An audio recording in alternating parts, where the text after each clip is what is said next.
La soirée se passa comme les précédentes.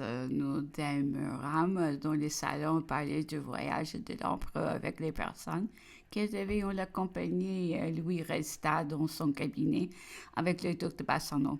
Le lendemain matin, tout se disposa pour le départ. Le roi Joseph arriva de bonne heure.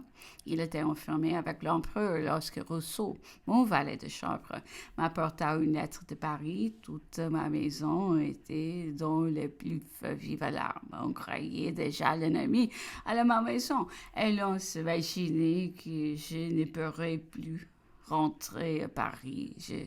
Le pont de Neuilly était déjà barricadé et ce jeune homme du mal Balmosque, monsieur de Braque, commandant des lanciers de la garde, était venu avec intérêt s'informer de où est annoncé le danger que nous courions à la maison, puisque les avant-postes ennemis tournaient déjà la capitale. J'entrai précipitamment dans le cabinet de l'empereur pour lui faire part de ces nouvelles. Il les reçut avec beaucoup de sang-froid et me dit que ce ne pouvait être aussi alarmant qu'on le supposait, mais qu'il serait prudent pour moi de retourner à Paris avec toutes ces dames. Sire, Louis, répondais-je n'ai d'inquiétude que pour vous. Croyez aussi que l'on m'a fait puisqu'il vient d'un brave officier. Ma fille, me dit-il, nous savons ce que c'est la guerre.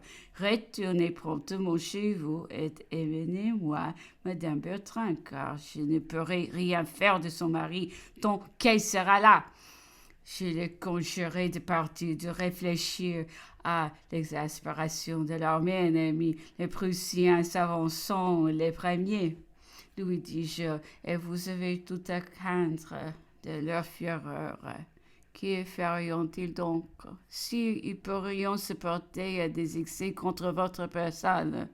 Eh bien, dit-il avec un air de résignation et d'indifférence, plutôt pour me contenter que par la certitude du danger, il fit appeler M. de Résigny, officier d'ordonnance, et l'envoya reconnaître à quelle distance se trouvait l'ennemi.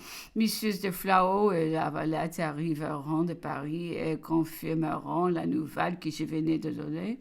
Alors, comme si l'approche de l'ennemi lui eût fait rejeter toute autre idée que celle de péril de la France, avec une émotion profonde et un haut sentiment de sa force, il dit devant moi à ces deux messieurs ces propres paroles qui ont laissé dans mon esprit une trop puissante impression pour que j'aie pu les oublier.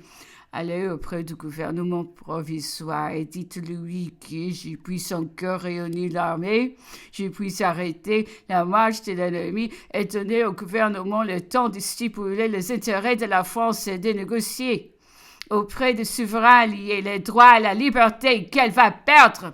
Je promets, foi de général, de citoyens et des soldats de partir le jour même où j'aurai pu réussir à délivrer la capitale. Après ces mots, il les congédia. Pendant ce temps, l'officier d'ordonnance de Résigny envoyé au pont du village des châteaux pour s'informer de la position de l'ennemi revint. Il était arrivé au village des châteaux au moment où, par les ordres du ministre de la guerre, on faisait sauter le pont. Nous les vîmes brûler des fenêtres, ce qui nous prouva bien que l'ennemi était réellement là. Ce monsieur venait-il à peine de partir pour la mission que j'étais impatiente de les voir de retour. La conversation des jeunes officiers qui devaient accompagner l'empereur n'était pas faite pour me rassurer. Ils se préparaient toujours résister à une attaque et l'idée de voir l'empereur entre les mains des Prussiens, les révoltés, à un tel point que j'entendis le colonel Gorgontier. Je croirais le servir en lui autant la vie plutôt que de la voir tomber au pouvoir de ses ennemis. À ma grande satisfaction, les chevaux de poste arriveront et au moment où j'ai pensé que l'empereur allait enfin partir, je ne songeais plus. Impatient de la réponse du gouvernement provisoire, il exerça assez d'ascendant sur le général Becker, chargé de le garder, puis le décider à accepter et a rempli la même mission que celle qui venait de donner à M. de Flau et la Valette. Serait mais désolé, car je ne doutais pas que les propositions me fussent rejetées et en heure, le pari devenait plus pressante. J'allais lui porter le collier de diamants qu'il avait consenti à recevoir et que je vais fait ranger et coudre dans une ruban de manière à le mettre en ceinture. Je le lui attaché moi-même. On annonça à M. de Flau qui rendit compte de peu de succès de son ambassade. L'empereur lui dit: Pourquoi n'ont-ils pas voulu? Ils ont encore peur de moi, n'est-ce pas? M. de Flau lui répondit que les chefs du gouvernement craignaient que sa personne ne fût un obstacle aux négociations. L'infidélité de leur bonne foi, mais il ajouta qu'il pensait bien que le gouvernement redoutait aussi de voir l'empereur à la tête de son armée dont il ne voudrait plus se séparer. Avez-vous bien répété la promesse que je faisais de m'éloigner aussitôt que j'aurais délivré Paris? Oui, sire. Alors l'empereur, avec un mouvement déterminé, se leva et dit: Ils refusons. Allons, partons. Je n'aurai rien à me reprocher.